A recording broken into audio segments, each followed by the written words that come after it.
Esta vez, esta oportunidad, vamos a tener el agrado de contar con el doctor José Luis Fajardo León, que es un eximio cirujano pediatra con larga experiencia en la membreña y aquí también en Borja, a cargo de servicio de neonatología y cirugía pediátrica. El tema es actualización en el manejo de la hernia diafragmática en el recién nacido, una patología que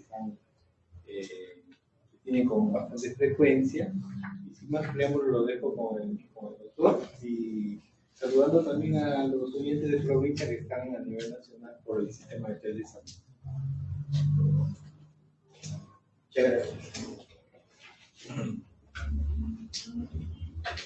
Primero, buenas tardes y agradecerles la presencia y la asistencia a este tipo de eventos académicos que se desarrollan en este instituto.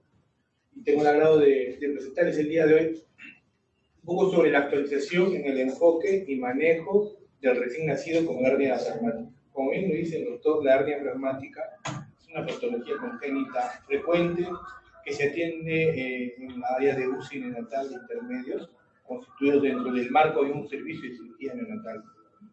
Entonces, antes de hablar un poquito de hernia diafragmática, tendremos que entender el concepto de diafragma.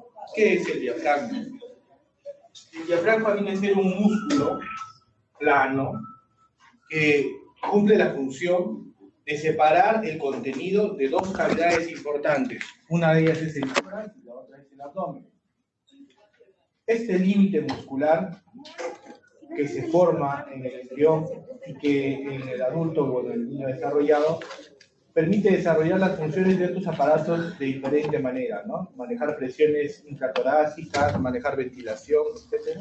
Y en el abdomen, pues, las funciones digestivas a cargo de los diferentes órganos. El diafragma no solamente es una pared, sino tiene la forma de una cúpula, que está constituido por una zona muscular, una zona tendinosa y algunas estructuras llamadas pilares, ¿no? Entonces, este diafragma van a tener también no solamente límites, como si fuera el techo de la casa, ¿no? Tiene una cara lateral derecha, una cara lateral izquierda, una cara anterior y una cara posterior. Y sobre las costillas, sobre el reborde costal, es donde se va a fijar la musculatura para darle el soporte y la tensión adecuada durante el proceso de la respiración. No solamente va a permitir separar las cavidades, sino también actúa como un medio en el cual van a discurrir diferentes elementos anatómicos importantes como son la aorta y el esófago. ¿Y qué es la hernia diafragmática? La hernia diafragmática viene a ser una malformación congénita o anatómica del diafragma, lo que va a generar un problema en el recién nacido o en el feto durante su formación, y es el pasaje de los órganos intraabdominales a los órganos intratorácicos. Y ese efecto de masa, como se puede ver en este slide, va a generar una compresión anormal sobre el pulmón. Esa compresión anormal sobre el pulmón va a generar cambios hemodinámicos, cambios fisiológicos de sobrecarga o sobrepresión en ese corazón que está en desarrollo. No solamente la hernia diafragmática por el efecto de masa va a tener complicaciones sobre el bebé, sino también otras relacionadas al contenido de la hernia que se va a presentar, ¿no? Entonces, ¿por qué le llamamos hernia? Viene a ser una debilidad. La hernia viene a ser una definición de una debilidad anatómica en una pared. Puede ser en una pared abdominal, en este caso en la pared diafragmática o músculo diafragmático, y que dicha debilidad, por su malformación, genera una protrusión de algún elemento diferente. Entonces, en esta imagen un poquito más grande, ¿no? Este defecto congénito, en líneas generales denominado hernia, produce el desplazamiento de los órganos, que pueden ser hacia el lado izquierdo o hacia el lado derecho. Y el comportamiento es diferente entre ambos. Puede tener también parte de una membrana denominada saco herniario, que protege parcialmente el contenido de la hernia, ¿no? Y en otros casos no hay saco. Y esto también puede afectar la reacción química que se puede presentar entre los líquidos que normalmente hay en la cavidad torácica y los líquidos que hay en la cavidad peritoneal. Recordemos que son dos cavidades que están libres de gérmenes, que tienen enzimas, que tienen células, que tienen diferentes componentes citológicos y bioquímicos que ayudan a cumplir sus funciones. Entonces, este efecto mecánico sobre el corazón y sobre los grandes vasos va a generar cambios fisiológicos en la ventilación, perfusión, más adelante, en el momento que el bebé nace. La hernia diafragmática, pues, viene a representar una patología que se presenta en 1 de 3.000 a en 1 a 5.000 recién nacidos vivos. La proporción es 1.5 a 1 en varones a mujeres. En el caso nuestro, en la institución, hemos tenido más de 20 hernias y generalmente van entre 10 a 9, 10 varoncitos y 9 mujeres más o menos que hemos visto la frecuencia, ¿no? El 80% son del lado izquierdo y el 20% son del lado derecho. El 40% de estos bebés tienen asociado otras malformaciones, como son las malformaciones cardiovasculares, algunas esqueléticas, y su mortalidad es alta, 50%. La pregunta sería, ¿por qué es más frecuente en el lado izquierdo que en el lado derecho? Porque en el lado derecho encontramos el hígado y es una masa, es una estructura que muy difícilmente, por su fijación también, va a ser desplazada hacia la cavidad torácica del lado derecho. Y la mortalidad es del 50%. Se dice que no se diagnostican muchas hernias diafragmáticas porque estos bebés terminan falleciendo en el camino durante la gestación. Perdón. Entonces aquí entra a tallar un poco la historia, ¿no? Giovanni Battista Morgagni, francés, y Vincent Alexandre Baudelaire son anátomos, son estudiosos. En esa época no había médicos estrictamente, eran estudiosos de la anatomía, de la fisiología, y se basaron mucho en los hallazgos de la disección de los fetos para poder describir cómo es que se producía la hernia o por qué morían los bebés en aquel entonces, ¿no? En uno de los artículos narran pues, que era un bebé que nacía y que tenía una respiración muy, muy rápida, muy intensa y fácilmente hacían una coloración cianótica y fallecían, ¿no? Algunos hacían o no disecciones, pero bueno, gracias a estos estudios, ellos empezaron a encontrar la presencia de los órganos abdominales en el tórax, tanto del lado izquierdo, perdón, del lado derecho como del lado izquierdo, ¿no? Y es que adoptan los nombres de los anatomistas que describían esta patología. Las condiciones asociadas que también se observan son la malrotación intestinal. Si solamente pensáramos que lo que se hernia es el estómago o el colon o el intestino, estos van a tener cambios en su ingreso hacia el tórax. La torsión o la rotación que presenten en la cavidad torácica va a definir mucho su presentación. Tenemos cardiopatías congénitas que son, como les dije, ¿no? Hay 15% de CIB, CIA, PCA, etcétera, una mistura de malformaciones cardíacas, ¿no? Anomalías renales también. A veces está el riñón tosado, el riñón derecho está tosado y el riñón izquierdo aparece también dentro del complejo de la hernia. Y la presentación más compleja de la hernia diafragmática es la pentalogía de Cantrell, que reúne otras malformaciones por las cuales el bebé a veces puede tener un pronóstico muy sombrío. Entonces, la hernia diafragmática, ¿cuándo se produce? Se va a presentar entre el 8ª a 10ª semana, que es cuando se empieza a formar la pared del diafragma. Normalmente, esta estructura de diafragma se empieza a fusionar a partir de unas paredes anatómicas, ¿no?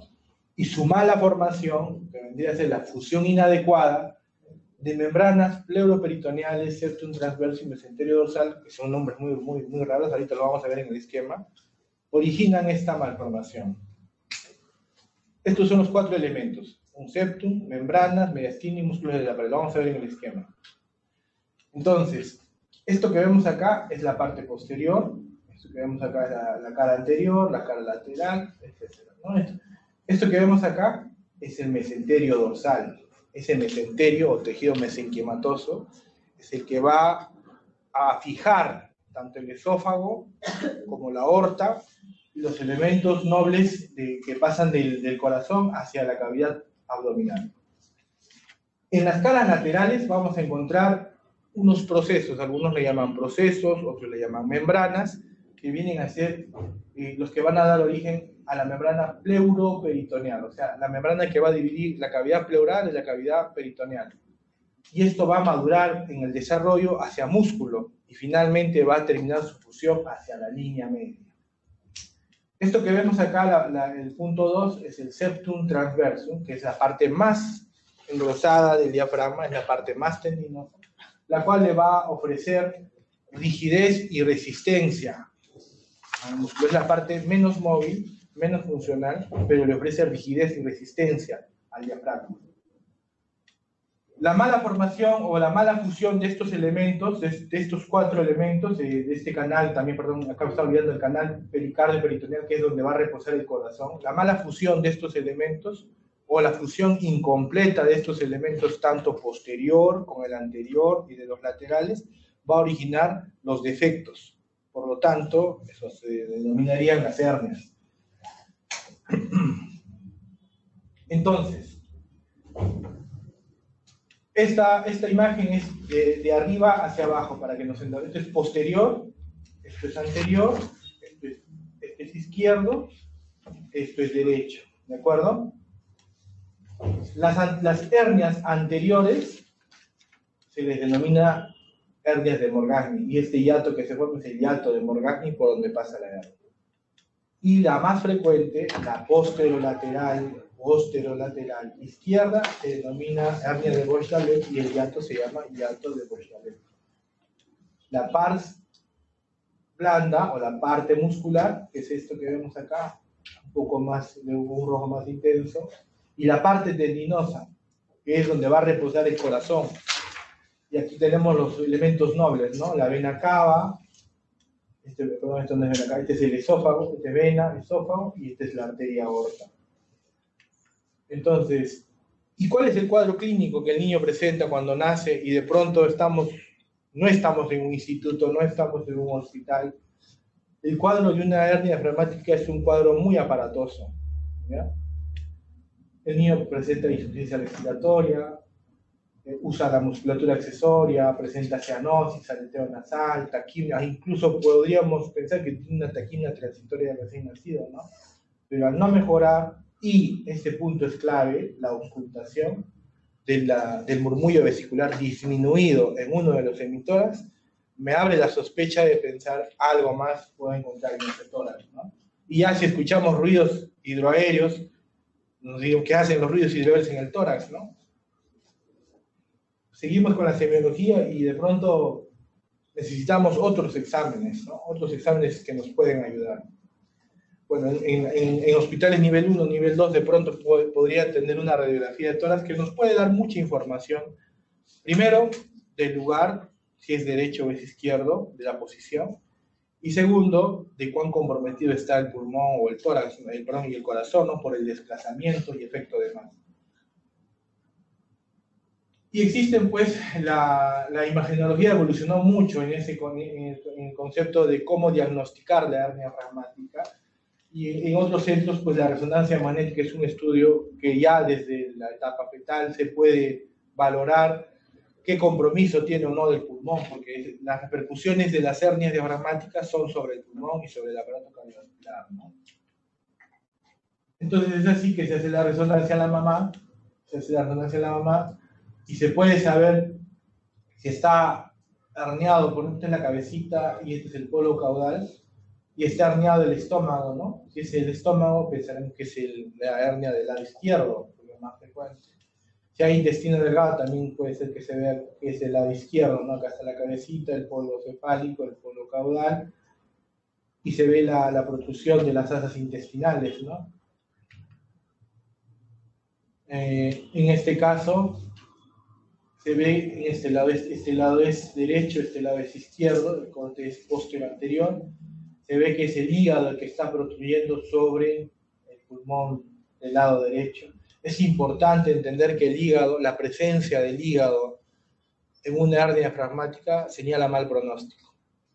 Las hernias del lado derecho tienen un pronóstico diferente hacia el lado izquierdo por el efecto de masa que tiene el hígado. Después también podemos encontrar el vaso, ¿no? Otras estructuras, vaso, intestino, estómago,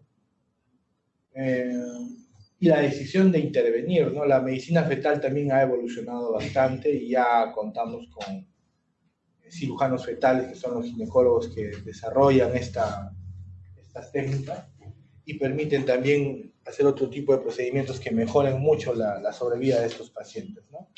Entonces, para estandarizar el concepto de hernias diafragmáticas, a veces no se suele colocar en un informe o en un diagnóstico de hernia de Mojdalek, hernia de Morgagni, y es que se utilizan otros términos, ¿no? Por ejemplo, esta clasificación la divide en defecto tipo A, tipo B, tipo C, tipo D, en razón al tamaño del defecto. Entonces, esta es independiente del lado si es derecho o izquierdo, por supuesto, ¿no? Es una hernia diafragmática derecha o hernia diafragmática izquierda. Tipo A, tipo B, tipo C, tipo D. Tipo A es cuando es un defecto pequeño, que no supera un cuarto de los cuadrantes. Esto lo dividimos en cuando no supera un cuarto del cuadrante. El tipo B, cuando es un defecto mayor al 50% del cuadrante. El tipo C, perdón, menor del 50%, pero más grande. El tipo C es cuando supera, ya llegando casi a todo un hemidiafragma, y el tipo D es cuando es todo el diafragma. ¿Ya? En razón a este tipo de defecto es que también la sobrevida es importante y el tipo de técnica quirúrgica a emplear para corregir este defecto ayuda a precisar el diagnóstico, ¿no? Otro dato importante es, ¿ustedes creen que puede haber hernia diafragmática bilateral o no? ¿Puede haber o no puede haber? Sí puede haber, sí puede existir, ¿no? Hemos tenido un caso el año pasado y lamentablemente pues la imagen tampoco no nos ayudó. ¿Por qué? Porque en uno era un defecto total y en el otro era un defecto membranoso que parecía ser diafragma. También es importante que conozcan qué es el índice LHR, ¿no? La longitud cefálica y la medición de los diámetros pulmonares, ¿no? Es un índice que se aplica a las 22 a 28 semanas y lo realiza el ginecólogo y consiste en la obtención de un índice a través del diámetro perpendicular del pulmón para ver el tamaño del pulmón, si es un pulmón hipoplásico o no hipoplásico, si es un pulmón desarrollado o no, y el área de la circunferencia pulmonar para ver cuán afectado está, ¿no? Este índice matemáticamente se va a correlacionar con la sobrevida. Y el cálculo de este índice entre las 22 a 28 semanas, con un valor mayor a 1.6, nos habla de una sobrevida de 80%. Si el índice es menor, quiere decir que las medidas del pulmón son menores, nos hablará de una mortalidad elevada o una supervivencia inversa, ¿no? Una supervivencia que puede llegar a ser el 0%, ¿no? Este índice LHR también ha permitido valorar, de acuerdo a la edad gestacional, cuánto de sobrevida puede tener. Y como les comentaba, ¿no? No herniación hepática y herniación hepática, ¿no? Este color es más claro y este más oscuro. Cuando no hay herniación hepática, la sobrevida es mayor, pero cuando hay herniación hepática, el compromiso es diferente. ¿Cómo se trata quirúrgicamente, no? Nosotros los cirujanos, aquí hay residentes de cirugía pediátrica, a la doctora, ¿no? Habrás visto, ¿no? Que en otros hospitales lo operan con cirugía abierta, otros lo utilizan la cirugía mínimamente invasiva, y el concepto actual es que la cirugía tiene que ser lo menos traumática para un recién nacido. Toda cirugía abierta en un recién nacido trae cambios funcionales en su respiración, en su ventilación, por el hecho de cortar o abrir el tórax, por el hecho de seccionar los músculos accesorios de la respiración. Entonces,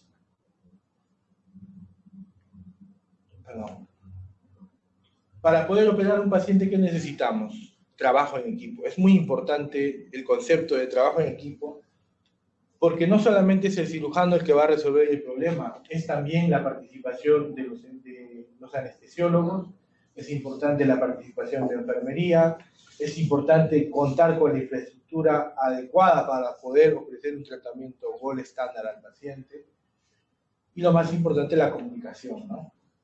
Entonces existe pues el abordaje por tórax, y pensamos que es un problema torácico, el abordaje toracoscópico, ¿no? ¿En qué consiste?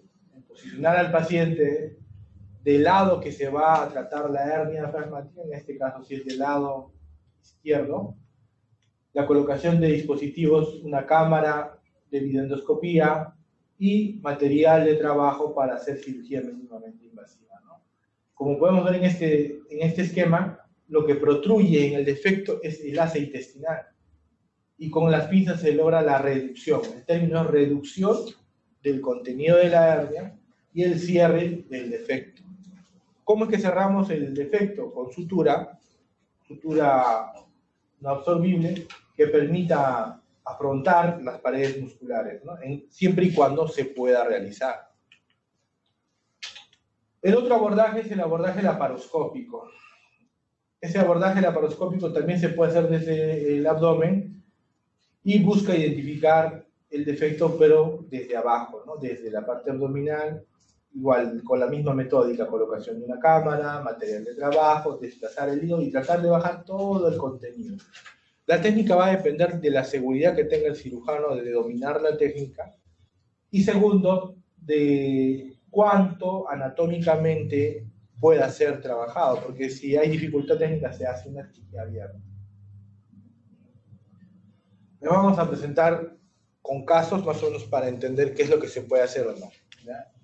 Este caso 1 es un recién nacido que tiene dificultad respiratoria, tiene taquipnea, y en el examen el médico le encuentra ruidos peristálticos en el tórax derecho. Nuestra sospecha es una hernia diafragmática derecha. Entonces le pedimos una radiografía de tórax y bueno, aparentemente no se ve muchos cambios en el hemitórax derecho, no se ve presencia de asas, no se ve, pero sí hay la semiología, ¿no?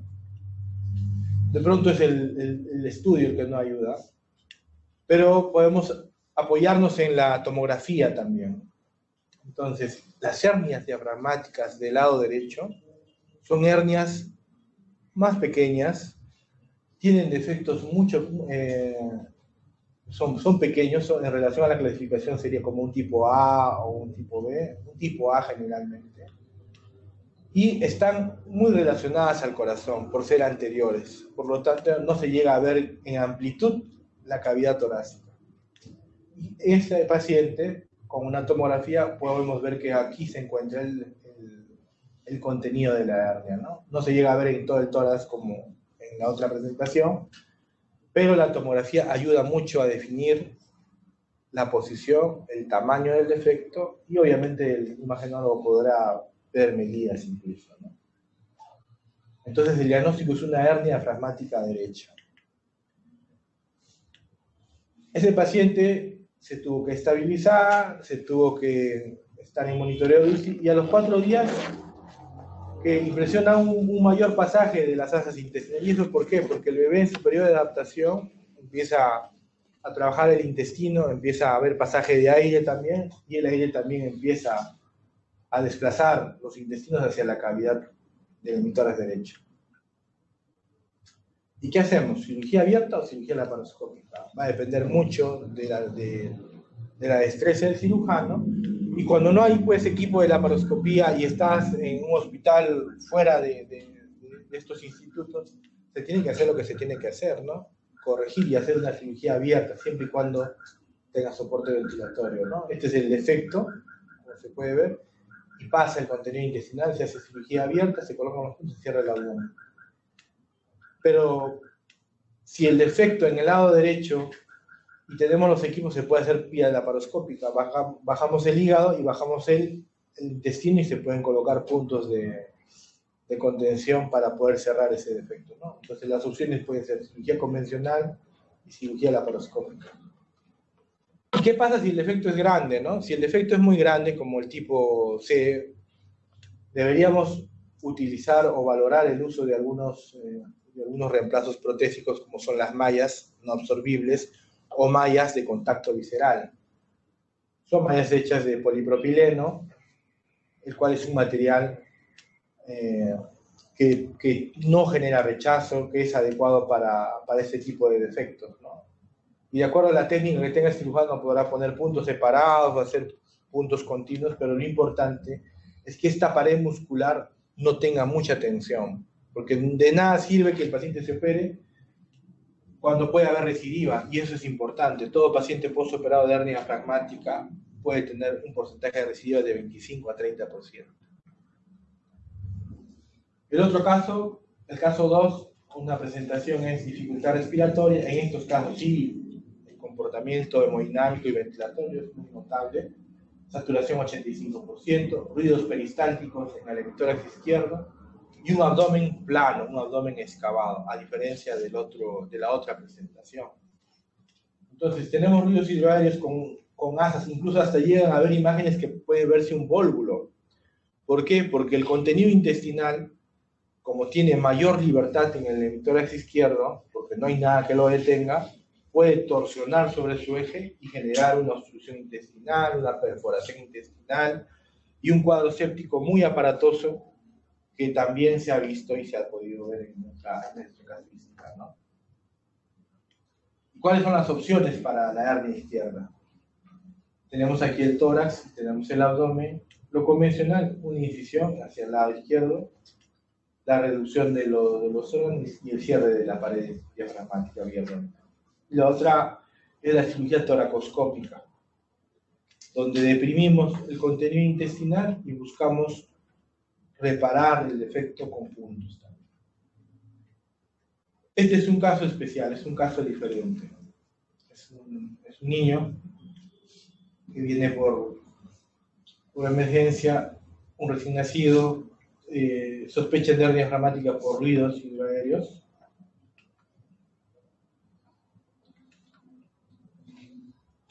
Y vemos aquí que el patrón intestinal, hay asas intestinales dilatadas, hay desplazamiento de mediastino entre la tráquea, los bronquios, el corazón está muy desplazado hacia la derecha, y la pregunta es, ¿qué abordaje tomaría el cirujano para poder operarla, ¿no? La opción, en el lado izquierdo, el gran porcentaje de instituciones recomienda que sea cirugía toracoscópica, ¿no?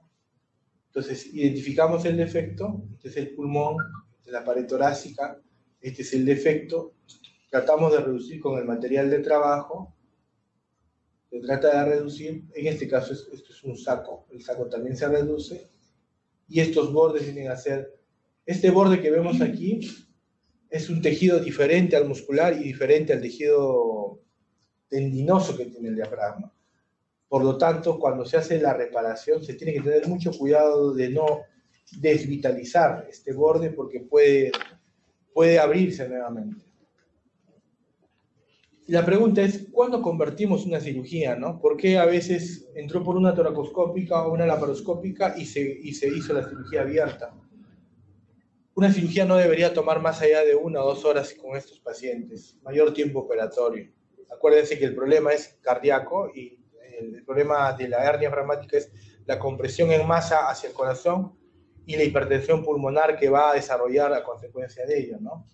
Dificultades técnicas para reducir, a veces el hígado tiene mucha fijación y no puede bajar, es un defecto diafragmático grande que no va a cerrar con los puntos, tensión de los bordes. Esto es muy importante, el líquido inflamatorio. Ustedes que van a hacer seguimiento en la UCI neonatal o cuando sean pediatras que vean el manejo postoperatorio también, es importante que el cirujano les informe si hubo líquido inflamatorio o no, porque eso nos habla de sufrimiento intestinal. Y el sufrimiento intestinal también nos dice cuándo poder iniciar la vía oral o no. Si hay sufrimiento intestinal, es mejor que el paciente esté en reposo 1 semana por lo menos, vigilar con radiografías y ver cómo el paciente va evolucionando en razón al residuo gástrico. El aspecto de las asas también. No solo se trata de reducir, sino ver si el asa está edematosa, si el asa tiene fibrina, si el asa tuvo sufrimiento o isquemia intestinal, ¿no? Este caso 4, ¿qué les parece? Es un paciente que viene de Puno. Si el caso me acuerdo bien, es el caso de una niñita que viene de Puno. Y lo mandan como un diagnóstico de onfalocele. ¿Ya? Eso que ven acá era la membrana vitelina y estuvo varios días allá hasta que pudo ser referida a nuestra institución. Y en el manejo de onfalocele lo que ocurre es lo siguiente, ¿no? Si tiene la membrana vitelina íntegra y no se ven signos de infección, pues se aplica rifocino, se aplica alguna solución que ayude a desecar esta membrana y el paciente pueda alimentarse siempre y cuando no haya otras malformaciones. Y este paciente en la guardia empieza a presentar criterios de sepsis, ¿no? Empieza a sangrar por el tubo endotraqueal, empieza a presentar cambios de la coloración de la piel, y la radiografía y la ecografía no ayudaban mucho, entonces le hicieron una tomografía de emergencia. Y en esa tomografía con reconstrucción de imágenes encontramos lo siguiente, ¿no? Este es el pulmón derecho, el pulmón izquierdo, y miren esto que ven acá.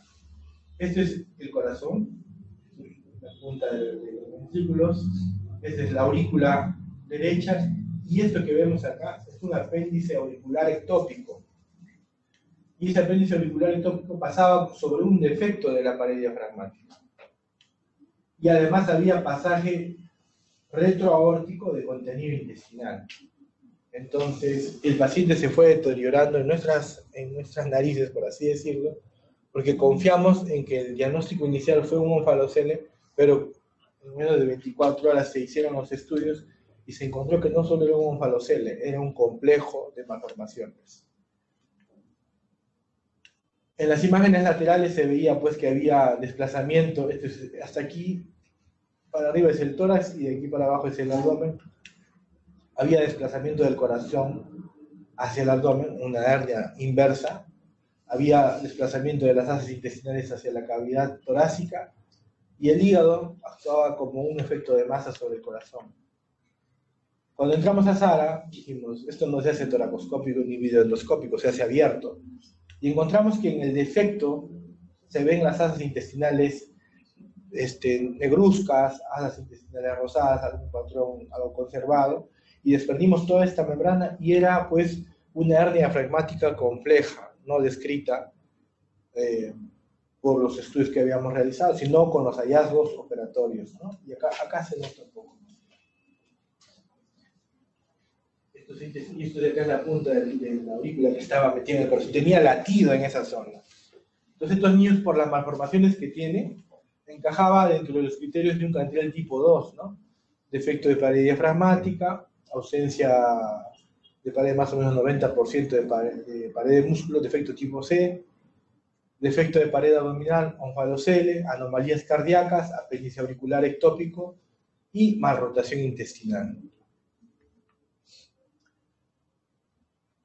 Otros defectos más complejos, ¿no? Cuando el defecto no solamente es de la línea media abdominal y también hay compromiso de la línea media torácica, podemos ver la protrusión del corazón, la protrusión del contenido abdominal hacia el tórax, y este es un Cantrell ya, es una pentología de Cantrell más definida, ¿no? Con una ectopia cordis incluso.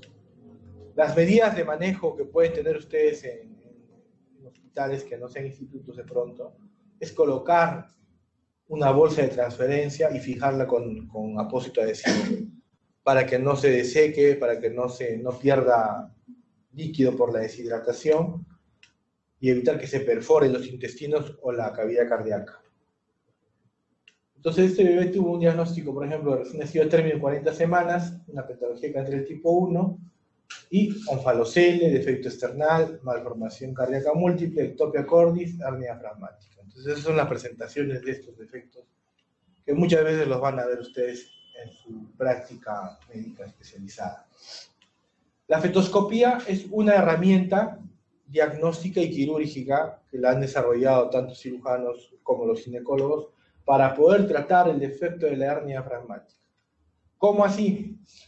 Consiste en colocar un dispositivo tipo endoscopio, guiarlo hasta la boca y a través de la boca, la cavidad orofaringea, llegar a la tráquea y colocar un plug. ¿Qué es un plug? Es un tapón. ¿Con qué finalidad? Con la finalidad que lo que el pulmón va a formar en su desarrollo, el líquido intraalveolar que va a formar, no sea expulsado por la boca y actúe como un efecto, genere presión dentro del mismo pulmón para que pueda expandirse en presencia de un defecto diafragmático. O sea, ganar la presión que ejercen las asas intestinales con el crecimiento del pulmón.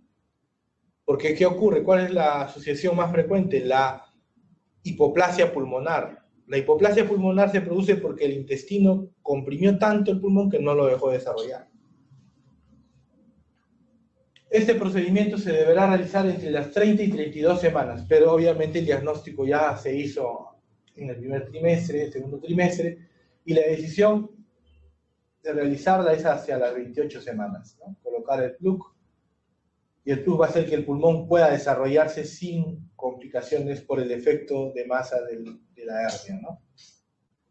Entonces, constantemente hay reuniones en todo el mundo sobre cuáles son los consejos que se deben tener para manejar una hernia diafragmática, y este grupo, el grupo europeo, reunió a varios países para poder determinar cuáles eran los criterios, ¿no? Las recomendaciones en cirugía a partir de 22 centros europeos con más de 3.700 pacientes fueron: la hernia diafragmática se debe operar en hospitales con alto volumen de manejo, ¿no? Donde la mortalidad sea mucho menor. Es una evidencia tipo D, es una recomendación nada más por los que más operan. Es importante la estabilización inicial del paciente para poder operar. Que no sea criterio de que el paciente nace con hernia diafragmática y deba operarse inmediatamente. Eso es totalmente falso. Una hernia diafragmática, cuando nace en algún centro hospitalario, lo primero es la estabilización, la monitorización y el adecuado diagnóstico de la cardiopatía, porque es aquella que nos va a dar un soporte para poder operarlo, ¿no? Una PAM normal, un flujo urinario adecuado y una saturación preductal de 85 a 95%. El tipo de abordaje puede ser laparoscópico, toracoscópico, y es importante recordar esto. No contentarse solamente con el hecho de que se haya operado el paciente por toracoscopía. Hay una recidiva, hay un porcentaje de recidiva que ya les comenté que va entre 25 y 30%, y esto, un nivel de evidencia de son reportes de los hospitales que más han operado. La pregunta es, ¿usar o no usar dren torácico, no? ¿Por qué se usa un dren torácico? Se usa un dren torácico cuando hay hemotórax, neumotórax o hay colección de líquidos. En este caso, lo que se trata son cavidades, no se están tratando una perforación pulmonar, no se está tratando una perforación intestinal. Salvo existiese la perforación intestinal, si es una indicación de 100% usar un dren torácico. Pero si el cirujano tiene dominio de poder corregir sin problemas el defecto, no necesariamente se debe dejar un dren torácico. Este es el equipo inicial que se conformó en este instituto, son los cirujanos, los pediatras, los neonatólogos, los anestesiólogos, porque de esa manera sí se puede trabajar y resolver estos problemas, con el trabajo en equipo. Y ustedes que están en formación, siempre es bueno conocer la realidad del médico con el que vas a trabajar, ¿no? Llevarse muy bien con los anestesiólogos, en el sentido científico y académico, igual con los pediatras, igual con los gastroenterólogos, igual con los cirujanos, ¿no? Los resultados no es del cirujano, el resultado es del trabajo en equipo. Y esta es la realidad, ¿no? Nosotros somos un hospital que ya lleva 5 años trabajando de esta manera, con esta lógica, con esa visión para poder ser como estos hospitales, ¿no? Este hospital King's College, donde también tuve parte de mi formación, y este hospital, ¿no? Que es el Garrahan, que ustedes ya lo van a conocer, el Calvo Maquena en Chile, y otros institutos y hospitales que van a tener la oportunidad de poder visitar y aprender de sus experiencias, ¿no? Todos los esfuerzos que hagamos no son para nosotros, son para los niños, y creo que la vocación que han elegido ustedes de trabajar en el área pediátrica y los que también trabajen en el área de adultos, pues ver al niño de una manera diferente, ¿no? No es como un adulto pequeño, es todo un complejo diferente el tratar a un paciente neonatal y a un paciente pediátrico, ¿no? Espero que esta presentación haya sido no muy extensa, haya sido precisa en algunos datos, y si tienen alguna pregunta, pues se las podría aclarar y poder compartir algo de experiencia con ustedes, ¿no? cirugía fetal, ¿qué diferencia los visto de los países? Existen ya, pues la cirugía fetal ya tiene más de 20 años en el mundo, ¿no? En hospitales como el King's College, que es uno de los centros más reconocidos en el mundo, es quien tiene el servicio de medicina fetal. Y está liderado por los ginecólogos y obstetras que se especializan en hacer ecografía fetal, resonancia fetal y los procedimientos que, como lo expliqué, se deben realizar a las 28 semanas con los diagnósticos claros, y el tiempo límite es 32 semanas, ¿no? Porque ya después el desarrollo del pulmón es irreversible si es que tiene hipoplasia pulmonar. Aquí en Lima hay un grupo de ginecólogos que realiza la cirugía fetal. Uno de ellos está en la maternidad y el otro doctor es plástica privada, que es un amigo muy abierto hacia la docencia y hacia la parte académica, ¿no? Pero yo creo que en el Perú estamos aún en pañales, pero se está tratando de hacer estos esfuerzos. Y sería bueno que si a alguien le interesase desarrollar ese campo, ¿no? Porque el campo clínico en realidad depende de uno mismo, ¿no? De cuánto quiera desarrollarse en ese aspecto, ¿no? ¿Alguna otra pregunta? ¿O hago yo preguntas? Más fácil. Hay algo que no les he explicado. ¿Por qué es importante ver si el defecto herniario es derecho o izquierdo?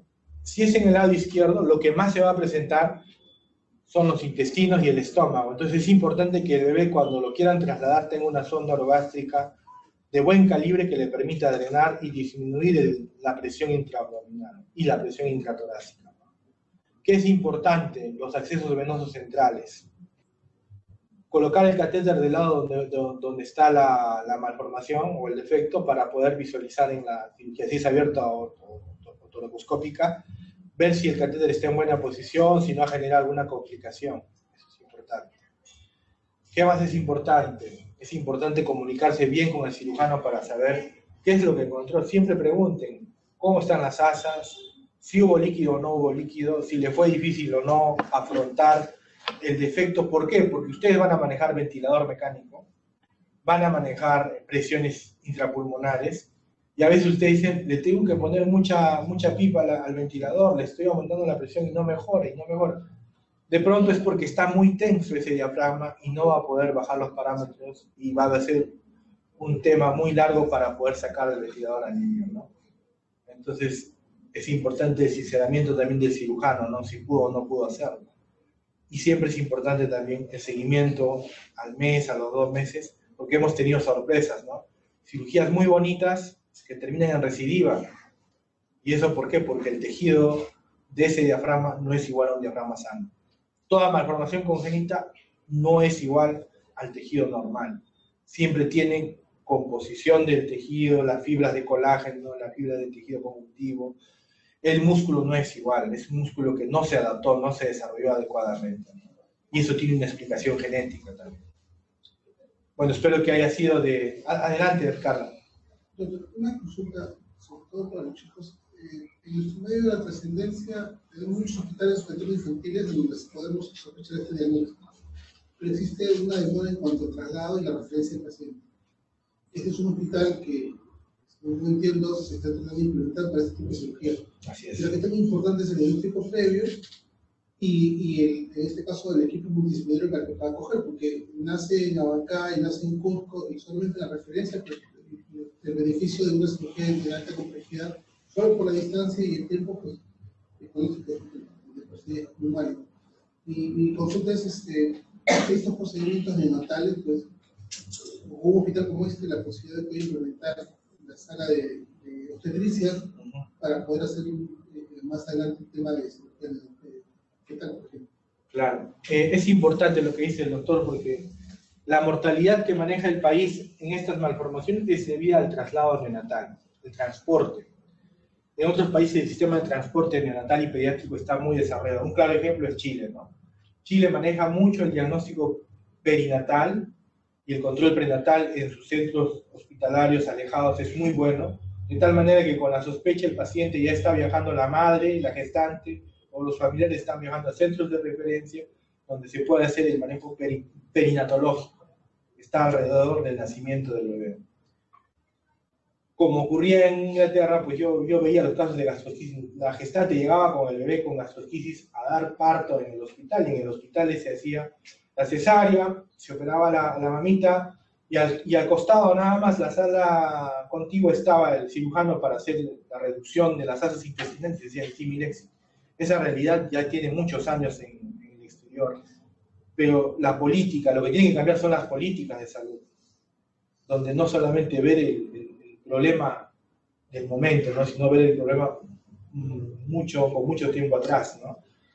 Sí tenemos aquí dos ginecólogas que trabajan en ese aspecto. Está en vías de poder desarrollarse el programa de cirugía perinatal también. La cirugía pues abarca todo, ¿no?